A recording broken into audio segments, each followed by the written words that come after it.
Let's start. Hey guys, yes, I wanted to show one interesting moment from the game, Alex's game against Timur Gariev. And this is sort of a different theme. This is showing the power of neural networks and how they could be useful, in aiding chess engines. Alex, maybe you can talk a bit about the position. Sure. So in this game, I played with black pieces against like one of the strongest US players, Timur Gariev. At least at that time, he was like one of the top players. And here, I mean, like I played f5 in the last move, and I attacked the pawn h4. And white has several ways to protect the pawn. He can play g3, which looks super ugly because that would just restrict the bishop on h2, or play queen h3, defending the pawn that way. So let's play move queen h3. Yeah, so I think this is sort of like a computer move.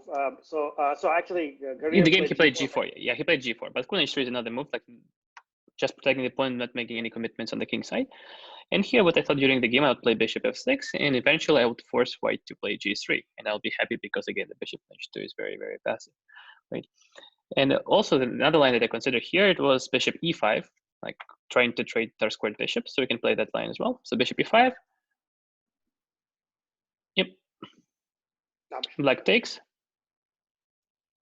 d5 and d4. And I thought, again, black is doing great because the light squared bishop on b7 becomes very active, and if white takes on d4, I can bring the knight into attack with knight f4, knight takes g2. However, I mean, what I missed, and this is what neural networks are good at, that white could sacrifice the pawn and get long-term compensation. Like, so here, the strong move white is knight e2, and the idea is to reroute the knight to d3, from where it can jump to c5 and e5, like two weak squares. Yeah, and so the funniest thing from my perspective is that I have not seen, like, when I put this position on Stockfish, it was not that clear, even the latest Stockfish is not that clear why white has an advantage. But when you put it in like Leela Alpha 0, LC0, you can actually see, bishop h4, and look at all of its lines. It's saying, okay, 64%. He just wants to get the knight to d3. And where I can see neural networks having a different role from before is the computer is fairly confident, saying just do whatever you want to do.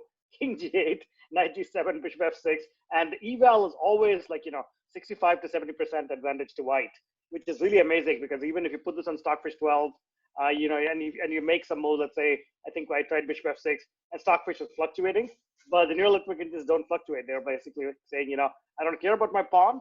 I have a well-placed knight, and I don't know, Alex, if you can add more positional intuition so we can, complete what the computer might be thinking. Yeah, so from human perspective, it also looks pretty bad for black. Why? Because again, the c5 and e5 squares are weak. Black has no active counterplay, and white can endlessly improve the position. Perhaps play rook c1, perhaps double up the rooks and try to invade on c7, or maybe trade star-squared bishops by playing bishop e5 and establish the knight on e5.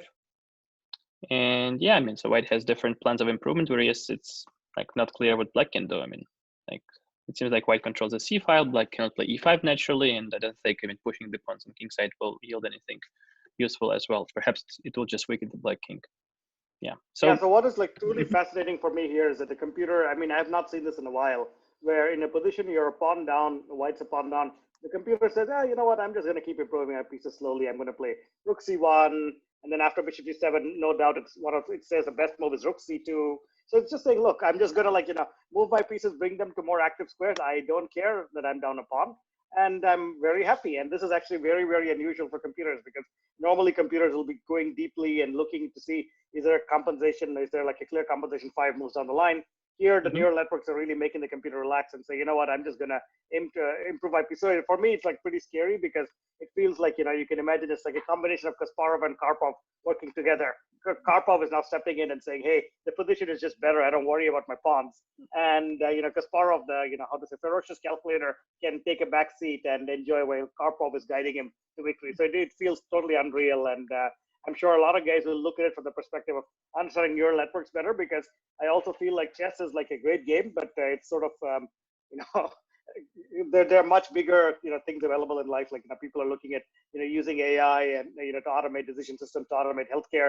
So I feel like, this can really be the start of something much bigger. Right. Makes sense. Okay, I'll stop this position.